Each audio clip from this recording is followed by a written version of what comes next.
Hello, welcome to another episode of the Coffee County Ag Podcast. Today we have Taylor Sills with us from the Georgia Cotton Commission. He is the Executive Director of Georgia Cotton Commission since August 1, and him and I formed a great relationship, and today he's going to interview with us and share some information with us from the Georgia Cotton Commission standpoint. So Taylor, take it away and introduce yourself. Well, thank you, John, and thank you for having me today. I have been like you said, the executive director here at the Georgia Cotton Commission since August 1st. I took the position from longtime executive director Richie Seaton, who was he worked for the Georgia Cotton Commission for 24 years, and then 26 years, and then the Georgia Department of Ag for 20 years before that. And his nearly 50 years of contributions to the Georgia agriculture industry are unprecedented, and we all wish him best of luck in his retirement. Definitely a career well served. Just a little bit about myself. I've been here at the commission since 2017 when I was hired as Director of Public Affairs. I worked at Georgia Farm Bureau for just shy of 5 years in the then Commodities Department and then in the Field Services Department as a Young Farmer Coordinator. I grew up in Eatonton, Georgia, and all my family's from either Eatonton or Statesboro. And, cotton is kind of like a lot of families in Georgia. My family's been in and out of cotton and dairy farming and everything for generations. So I'm obviously humbled to work for our producers in this role and look forward to meeting and helping as many of them as I can. Thank you for the introduction, Taylor.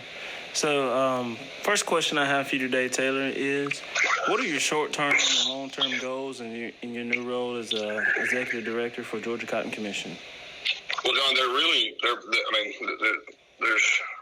no real, in this type of business, there's not a real tangible goal. So our short-term and long-term goals are the same, and that's to be as visible and accessible to our growers as possible. We have a pretty good research program. We are, in our budget on a given year, we have about $1.3 million of research funds allocated. We do a amount of research, of promotion and education. We're looking to do more and more of that.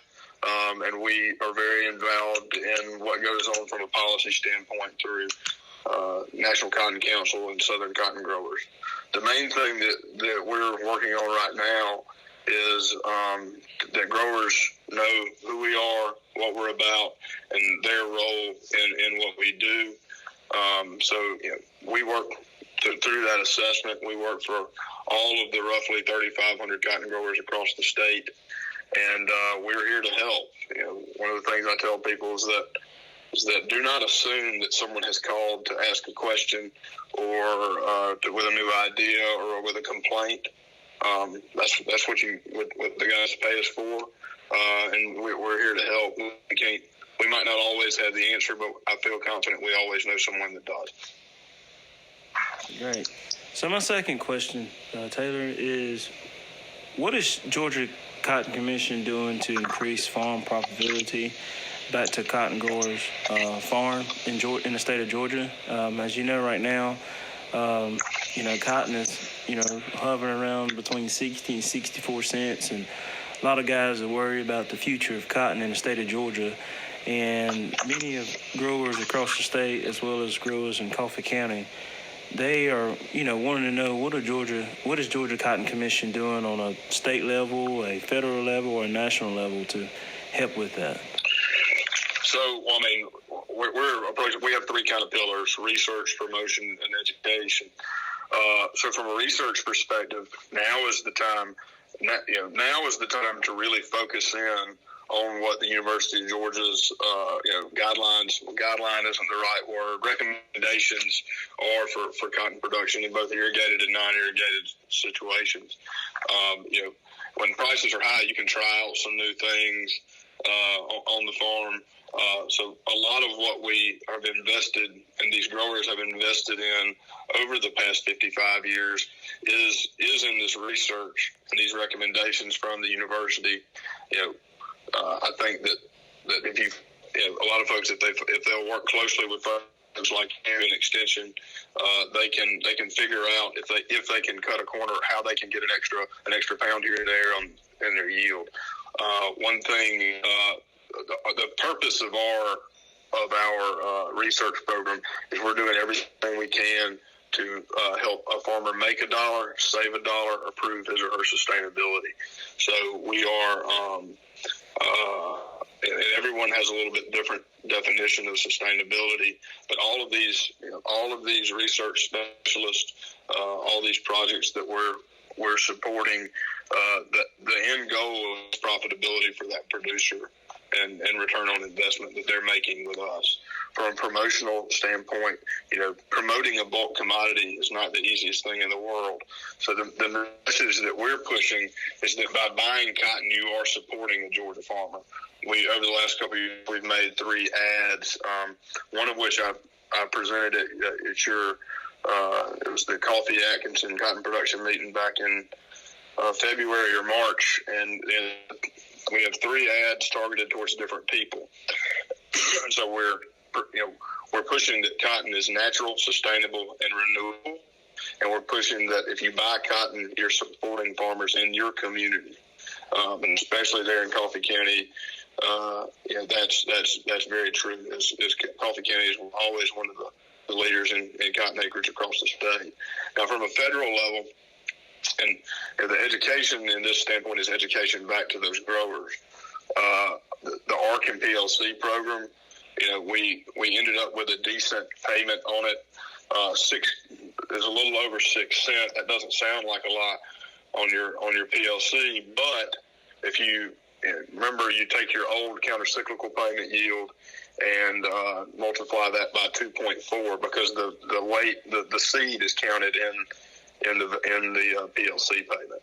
So the average Georgia cotton grower, and I'm sorry I don't have numbers for Coffee County in front of me, but the average cotton grower in Georgia is going to be somewhere around $100 an acre payment.